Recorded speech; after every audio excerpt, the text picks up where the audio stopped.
the new electric by Morris Garage. It's pretty cool, yeah. The engine is so smooth, so quiet.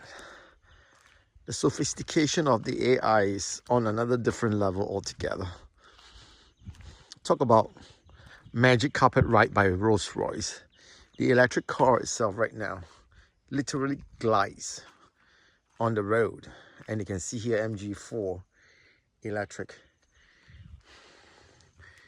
I got this about a week ago, and it's been a good drive actually, hassle-free.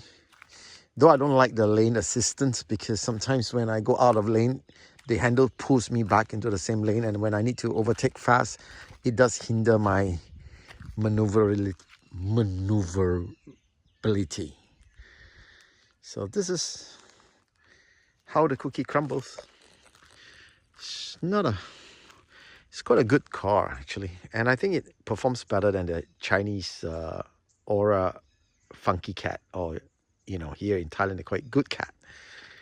It's not that boxy looking. So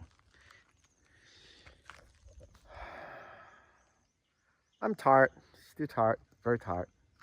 People are mean, especially here in Thailand. They're mean. I just had an altercation and almost a fight with this security, two guys. Anyway, I'll talk about it later. Bye, see ya.